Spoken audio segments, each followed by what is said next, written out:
Welcome to Globe Talks 24, the podcast series brought to you by the Globe family of Royal College.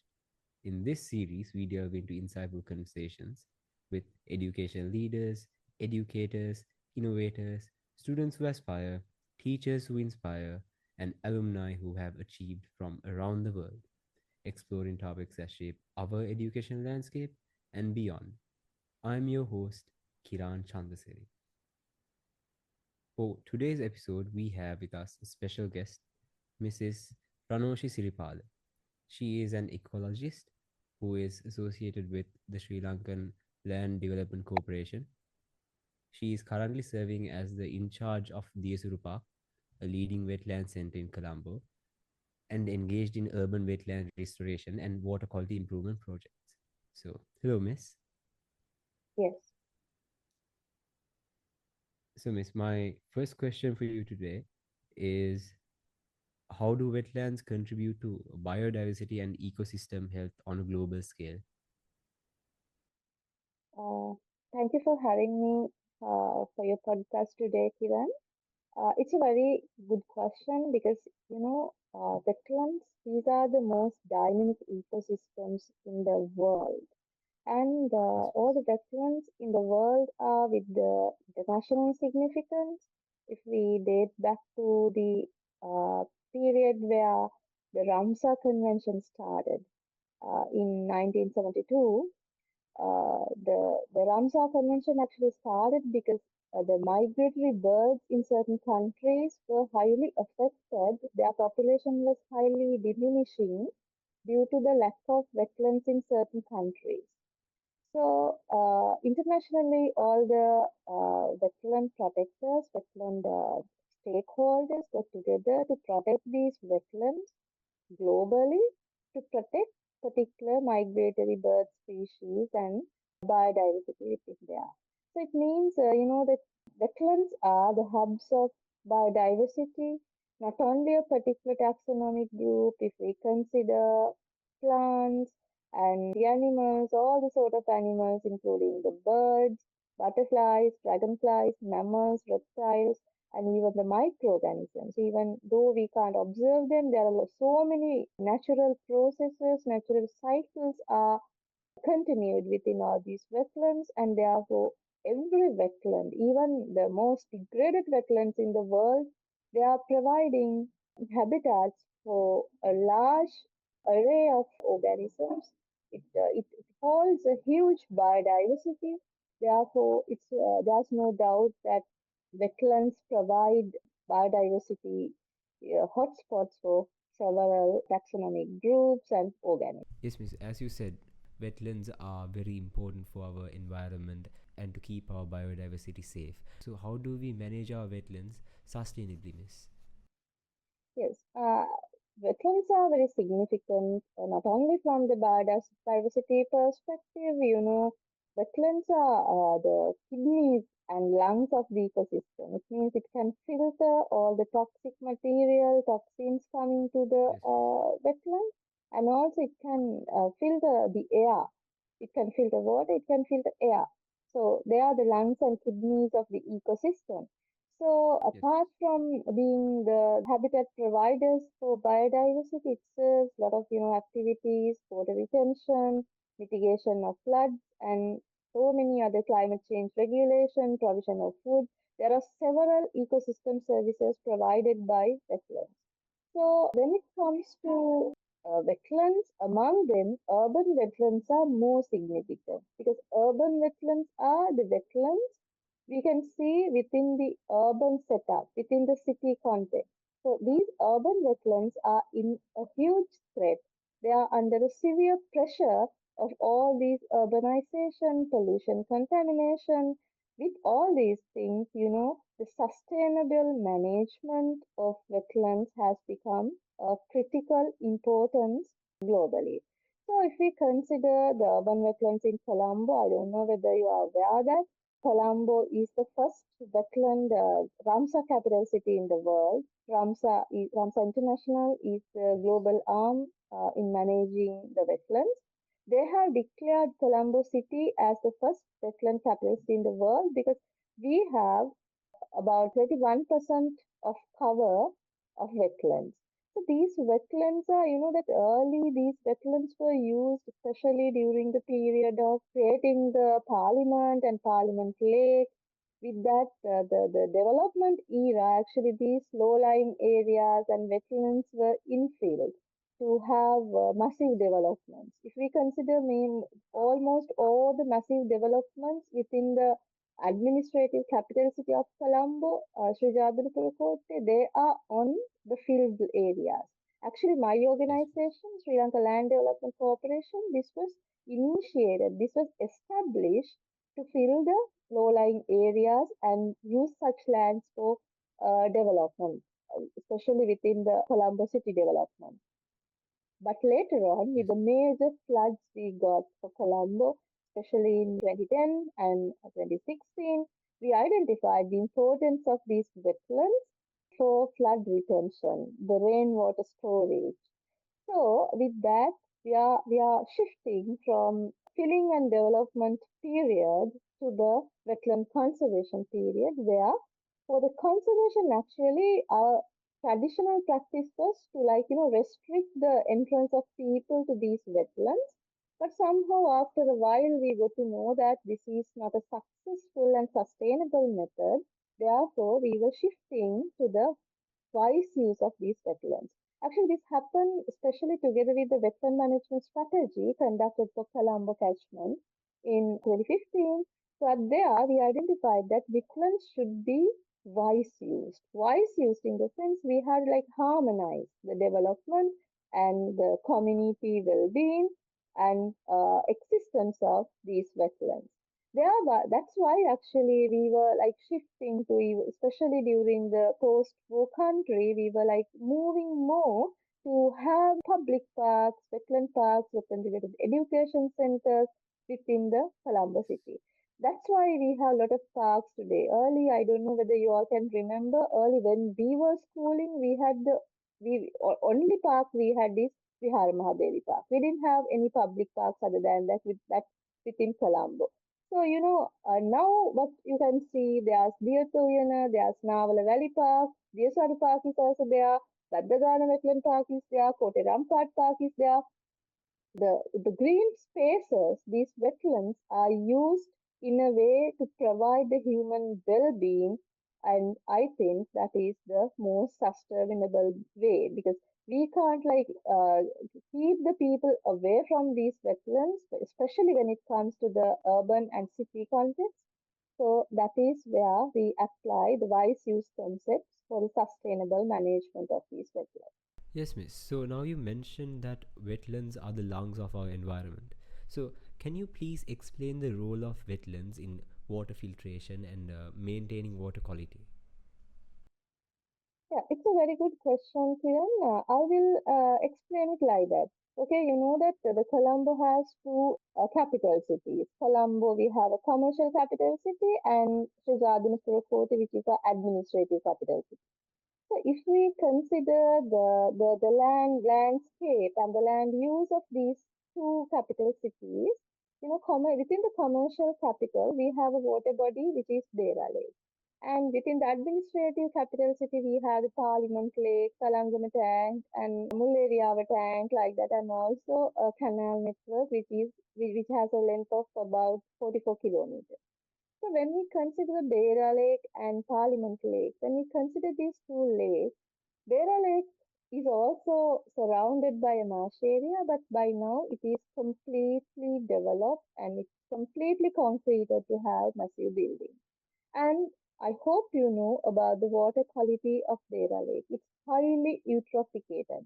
The water, Yes. we can't it's under the very, that very poor water quality condition. But if we come to the Parliament Lake area, it is surrounded by a lot of wetlands. Since we have a lot of wetlands, the runoff from the catchment is filtered to absorb all the nutrients. These nutrients are nitrates, phosphates, heavy metals. Yes. These things are absorbed by wetland vegetation and it prevents the entering of these nutrients into the lake. So that's why that even though even within the Parliament lake there are the massive developments going. uh, Yeah. the green spaces are converted into like infrastructure, like road networks, and for human settlement, and for other, utility services for human. With that, we clearly observe in the areas where the wetland cover is diminishing, we see the impaired water quality of all these canals and water bodies. So it's very clear Yes. fact for Colombo especially.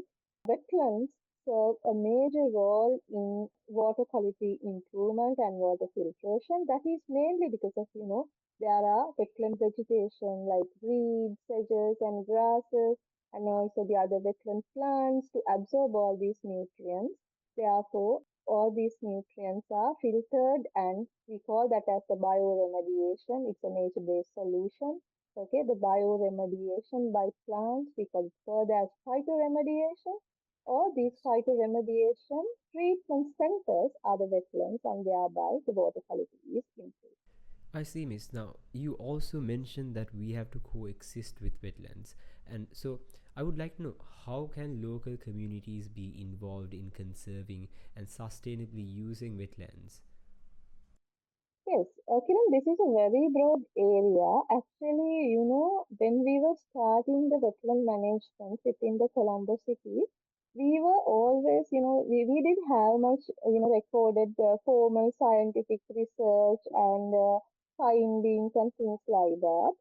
Especially when Yes. when we are studying a particular ecosystem, we always go to the community and gather information through the personal communication.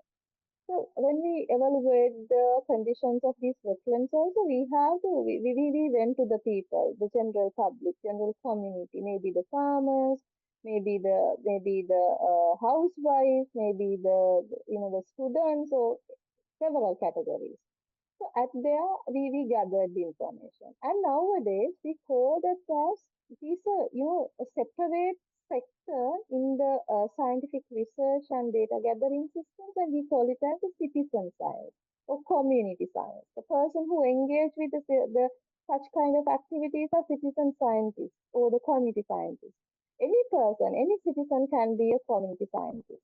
It could be a housewife who is always coming to the market on her way. If she sees a particular, discharge of wastewater, if he observe a particular species of bird or anything like that, maybe a person who jog in a jogging track. Okay, every day when he is jogging on the particular track, he can observe a particular rare kind of species, new kind of species to the ecosystem. Like that, they can, they are the citizens are more vigilant about the environment. So we can have the citizen, we can use them as citizen scientists. Actually, they can give their contribution. At DSRCAS, we have a citizen science corner there. When the normal general public comes to the park, they can like see what is their observation, how many birds they observe on that particular day, whether they observed any, invasive species or anything like that. Like that, they can provide the inputs. That is one way where the public can involve. Other than that, mostly these wetlands are used, the paddy fields are wetlands. They use these wetlands for their livelihoods, to have maybe to cultivate paddy, maybe to have their medicinal supplies, and also for inland fisheries, flower harvesting, okay, like the timber harvesting. There are a lot of services, direct materials they are taking from the wetlands. So for that perspective also it's very important, because for the coexistence, to harvest the inland fish, we have to like maintain the water quality. We have to be careful about the discharges from its catchment. Like that, it's a sort of win-win situation for the public and wetland to exist, because they are always dependent on each other. I think, and also Yes. especially when it comes to youth group, there are several members of this category. They are getting their knowledge. They improve their knowledge on wetlands, and they again use it for like innovative way to share it for like tourism promotion and things like that, the education promotion and things like that. So it's like that. Always the community and citizens are tightly bound with the wetlands. Yes. Yes, Miss. So, moving on to our next question, which is, So, with the climate change, some of the wetlands are getting destroyed. So, what policies or actions are critical to protect wetlands from the impacts of climate change?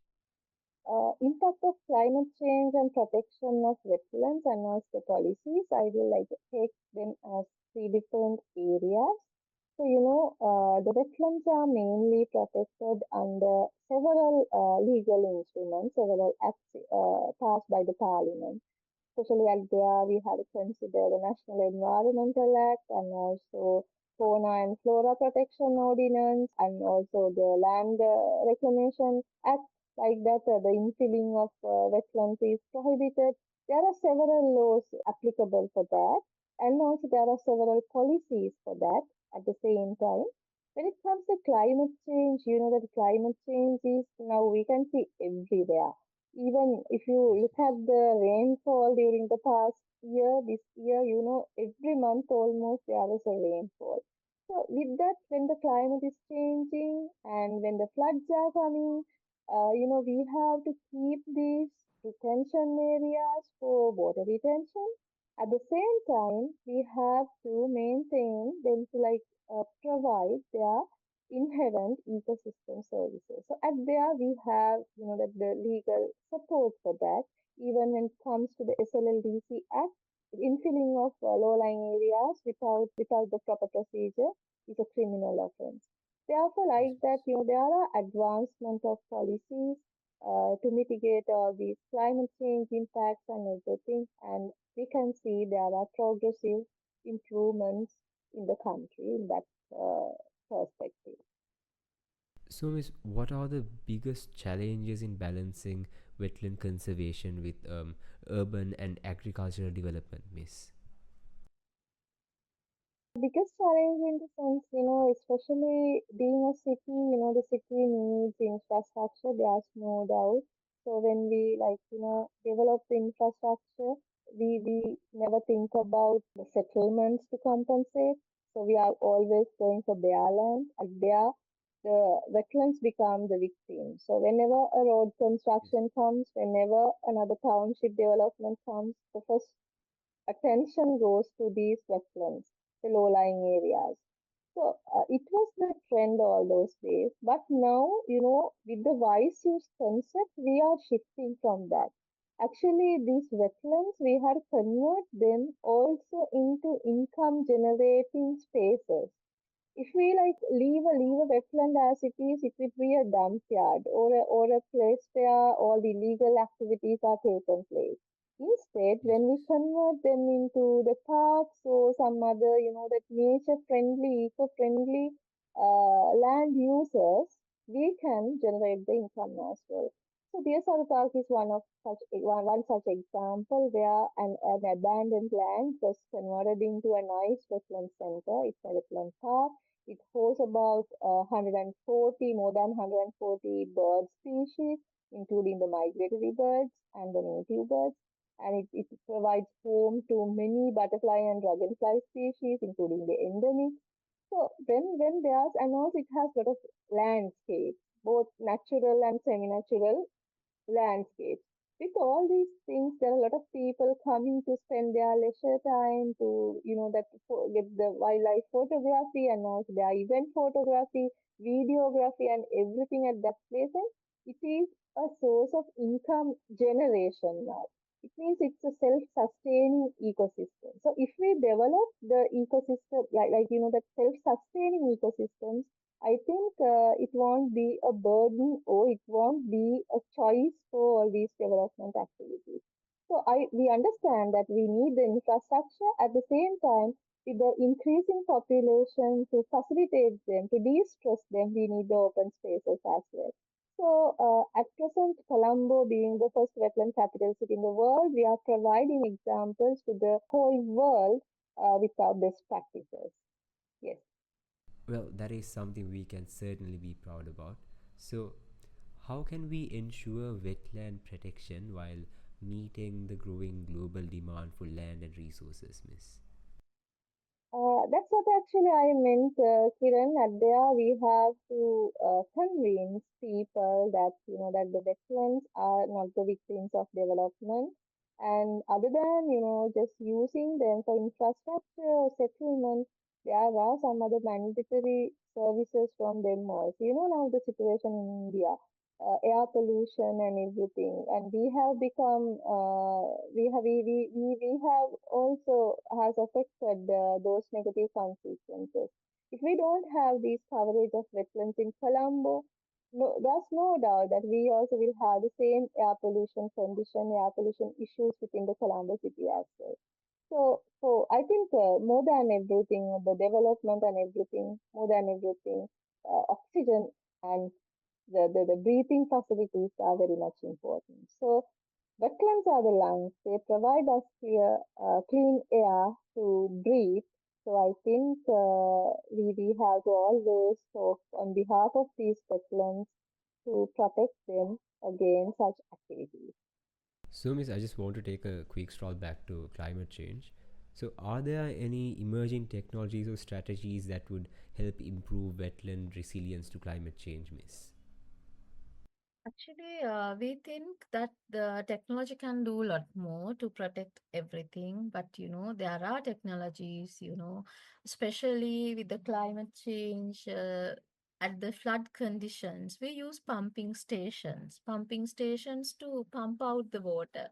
Accordingly, we have about three newly developed pumping stations for Colombo. During the high flood conditions, we used to pump the flood water, remove flood water for using those pumping stations. Maintaining the pumping stations is a huge cost for us. You know that even though we operate it only during the flood period, throughout the year we have to maintain them. It is a huge maintenance cost. We need a lot of staff requirement. Uh, we always have to properly maintain them in order to function them during the high flood conditions. So I think now the entire world rather going for the high technologies, so emerging technologies to mitigate all these things. There's a global trend towards the nature-based solutions. It means like that having the natural systems supporting natural systems is the best solution to mitigate all these environmental consequences, the negative consequences. There are emerging technologies, but still there's a huge trend towards using the nature-based solutions as well.